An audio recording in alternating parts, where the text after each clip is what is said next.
नाजरीन, कहना कि तो ईद खत्म हो गई है लेकिन टूर्नामेंट जारी है, तो वो जो इंटरेस्ट का जो एक फैक्टर है, जो एक्साइटमेंट का फैक्टर है, वो भी साथ साथ ही जारी है। और हम देख रहे हैं कि जिस तरह से मैचेस हो रहे हैं और मैचेस जिस तरह से इंटरेस्टिंग होते जा रहे हैं, तो बहुत ही एक मज़े का टूर्नामेंट हम देख रहे हैं। अफसोस के साथ पाकिस्तान उसमें शामिल नहीं है, लेकिन फिर भी मैचेस जिस तरह से हो रहे हैं, जिस तरह से उनको चेज़ किया जा रहा है। अगर हम वेस्ट इंडीज़ और इंग्लैंड के मैच की बात करें तो क्या खूबसूरत मैच हमने देखा। इंग्लैंड की कारकर्दगी को यकीनी तौर पर दाद देनी पड़ेगी। क्यों? मेरा before that USA have compelled South Africa to run for the money. जिस तरह से वो खेले हैं, आप देखें कि फाइट किया फुल। और हम कल बात कर रहे थे एंड्रियास गॉस की, साउथ अफ्रीकन ओरिजिन के हैं। मुझे लगता है जो असल में जिस ओरिजिन का होता है ना मीरम, वो अपने असल मुल्क के खिलाफ जो है खेलने का उसको मज़ा बड़ा आता है। इमरान ताहिर पाकिस्तान के खिलाफ बड़ा ज़बरदस्त परफॉर्म करते थे। एंड्रियास गॉस ने कल 80 रन स्कोर किए और हिकअप्स दिए साउथ अफ्रीका के डगआउट को कि वो फाइट करे। लेकिन इसके अलावा आप देखें कि जो फिर सुबह मैच हुआ वेस्ट इंडीज़ और इंग्लैंड का, क्या लेवल का मैच हुआ। आप ये देखें कि लग रहा था कि वेस्ट इंडीज़ जो है शायद मैच जीत जाए, लेकिन इंटेंट जो था ना रिस्पांस पे टारगेट के इंग्लैंड का बहुत ज़बरदस्त था। फिल सॉल्ट ने जिस तरह की बैटिंग की बलिस्टिक उन्होंने 80+ स्कोर किया। और आप ये देखें कि 8 विकेटों से उन्होंने 180 रन स्कोर किए फॉर्मिडेबल तरीके से। पाकिस्तान क्रिकेट कहाँ जा रही है और बाकी टीमें कहाँ जा रही है। अब अगर हम लोग मैचेस की बात करते हैं या हम पिचेस की, विकेट की बात करते हैं, तो आप देखेंगे अब महसूस हो रहा है कि हमें वो एक हाई स्कोरिंग मैचेस और एक सेंचुरी का वो मंजर और वो सब कुछ देखने को मिल सकता है आगे। अब इंडिया और अफगानिस्तान का मैच बहुत इंटरेस्टिंग होने वाला है, बहुत अमेजिंग मैच होगा, बेसब्री से इंतजार है। तो बढ़ते हैं अपने शानदार पैनलिस्ट की तरफ। नाज़रीन, सबसे पहले आप सबकी जान, क्रिकेट की शान, हाफिज इमरान। अस्सलाम वालेकुम हाफिज साहब। दूसरी जानिब नाज़रीन, हमने बड़ी जिद करके, हमने उनको मतलब कि ना जिद करके हमने वहां से बुला लिया वापस। हमने कहा टीम आने का कह रही है तो आप भी आ जाए वापस। तो फाख्ता हमारी ने हमें सेट पर ही ज्वाइन कर लिया। अस्सलाम वालेकुम कादिर, कैसे हैं आप? वालेकुम अस्सलाम, मेरे अल्लाह का शुक्र है। और देखिए, मुझे पता था कि पाकिस्तान टीम जो अभी कारकर्दगी दिखा रही है, जिस तरह वो इंग्लैंड सीरीज़ में हुआ था और परफॉर्मेंस उन्होंने दी थी, तो मैंने इसीलिए 17 तारीख की बुक करवा ली थी टिकट रिटर्न। तो मुझे ये पता था कि इनकी परफॉर्मेंस जो है ना वो इधर तक, लेकिन हम दिल को इत्मीनान के लिए, सुकून के लिए कहते रहते थे कि सपोर्ट करें, जिस पे हाफिज साहब काफ़ी मरतबा जो है वो नाराज़ हुए कि क्या सपोर्ट करें, इनकी परफॉर्मेंस क्या है। खैर, अब वापस आ चुके हैं। अब दूसरी टीमों को सपोर्ट करते हैं, उनका वर्ल्ड कप देखते हैं, उनके लिए एंजॉय करते हैं। हाँ जी, बस अब अपनी अपनी टीमें मार लेते हैं तो उस पे हम खेलते हैं अपनी। अच्छा, नहीं, आपका मैंने एक चीज़ हिसाब लगाया, मैंने आपका थोड़ा सा ना ज़रा मैंने फोकस किया। मैंने कहा कादिर जब पाकिस्तान में होते हैं ना तब तो बहुत सपोर्ट करते हैं पाकिस्तान को। पाकिस्तान ने जी 3-1 से सीरीज़ जीतनी।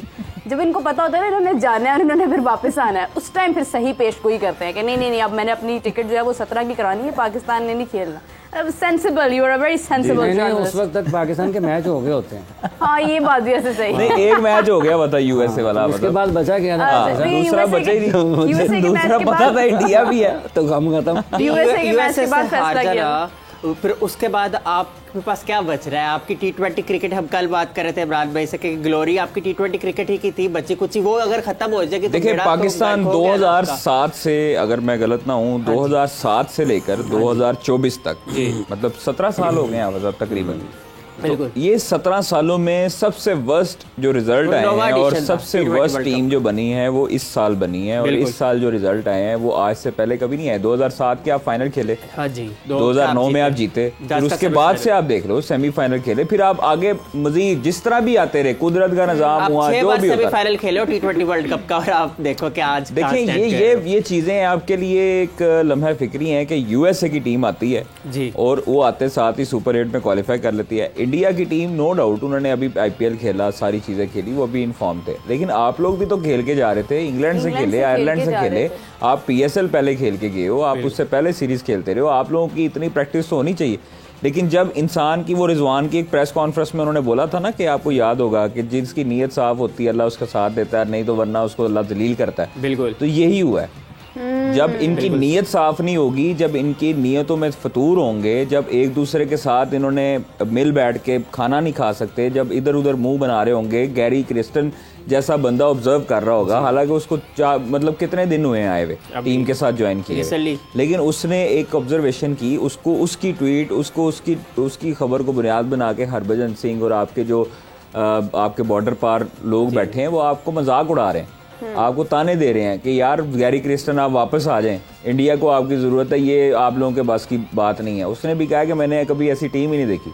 तो आप ये देखें कि ये आप लोग अपना खुद मजाक बना रहे हैं। हल्के से ये भी बात आ रही है कि उन्होंने रिजेक्ट किया ये बात। नहीं, कोई रिजेक्ट नहीं की। और ये जिसको बुनियाद बनाकर लोग बातें कर रहे हैं ना, उनको ये नहीं पता। अच्छा, एक मैंने आपको कल भी हिंट दिया था कि पाकिस्तान क्रिकेट बोर्ड में एक ऐसा ग्रुप है जो इन चीज़ों को बाकायदा तौर पर फीड कर रहा है।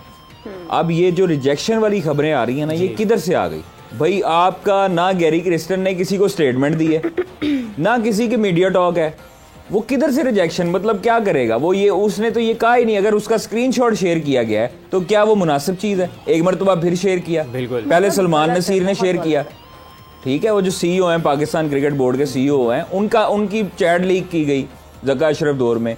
अब ये उनकी अगर गैरी क्रिस्टन के साथ चैट है पाकिस्तान क्रिकेट बोर्ड के किसी बंदे की, फर्ज करें इंटरनेशनल डिपार्टमेंट के किसी बंदे की है या जिसने हायरिंग की है उस बंदे की है, तो वो ये चैट लीक करना या वो चैट का स्क्रीनशॉट आपको पब्लिक करना जायज है? बहुत नामुनासिब है। ठीक है, आप किसी बंदे के जरिए फीड करवा रहे हैं, आप अपने हम ख्याल ग्रुप जो आपके लोग हैं इर्द गिर्द के साफी जो हैं उनके जरिए आप फीड करवा रहे हैं ये चीजें, और साफ चीजें नजर आ रही हैं। और उसमें बाबर आजम का जो हमने खबर दी थी उसमें तो जिक्र ही नहीं था बाबर आजम का। गैरी क्रिस्टन की ये ड्रेसिंग रूम आपकी जब पोस्ट मैच आपकी हुई आयरलैंड के, उसके बाद की टॉक है, और उसने तो कोई ना मीडिया टॉक की है, ना किसी को ऑफिशियल स्टेटमेंट दी है, ना सोशल मीडिया पे स्टेटमेंट दी है। अगर वो चैट भी आप देखें तो उसमें वो बाकायदा तौर पे कह रहा है कि मेरी तो ये स्टेटमेंट ही नहीं है, ना मैंने मीडिया पे कहा है, ना मैंने सोशल मीडिया पे कहा है, मेरा तो कोई अकाउंट ही नहीं है। तो ये चीज़ें उन लोगों को समझनी चाहिए कि जो बाकी अवाम है ना, वो इतनी पागल नहीं है कि पूरी दुनिया में अगर ये चीज़ वायरल हुई है तो कोई चीज़ खबर हमेशा जब होती है तो तब निकलती है। सही बात है। हाफिज़ साहब, जिस तरह से हम बात करें यूएसए के मैच की, जिस तरह भी जिक्र हो रहा था, अगर हम देखें कि पाकिस्तान का यूएसए का मैच एक तरफ और उसके बाद यूएसए ने जितनी भी बड़ी टीम्स के साथ खेला है, ख्वाह वो इंडिया हो, साउथ अफ्रीका हो, तो यूएसए लाख कोशिशों के बावजूद इवेंचुअली हार जाती है। पाकिस्तान की वीकनेसेस, कमज़ोरियाँ इस हद तक थी कि उन्होंने यूएसए को एक सुपर 8 का जो मरहला था वो दे दिया इनाम के तौर पर। अगर पाकिस्तान भी खेलती इंडिया की तरह साउथ अफ्रीका, पाकिस्तान ने इनाम के तौर पे नहीं दिया।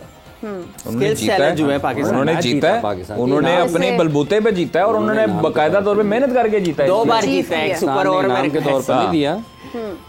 वो जीते हैं मैच। इनाम तो ये है ना कि वो किसी और के साथ खेल रहे थे और पाकिस्तान ने उनको इनाम नहीं, लेकिन हाफिज़ साहब आप देखें कि पाकिस्तान भी तो कोशिश कर सकती थी ना, हमारी टीम भी, जिस तरह साउथ अफ्रीका पाकिस्तान इनाम इंडिया नहीं ने दे किया। सकता ना बीरब कि पाकिस्तान ने इनाम नहीं दिया, उन्होंने पाकिस्तान से मैच जीता है।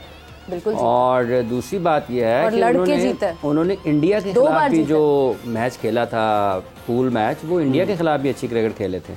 उन्होंने इंडिया के भी टॉप ऑर्डर को आउट किया था, और उन्होंने उसके बाद सूर्या कुमार यादव और शिवम दुबे की जो पार्टनरशिप थी उसमें भी लक उनको कहीं फेवर की और फिर उसका उन्होंने फ़ायदा उठाया।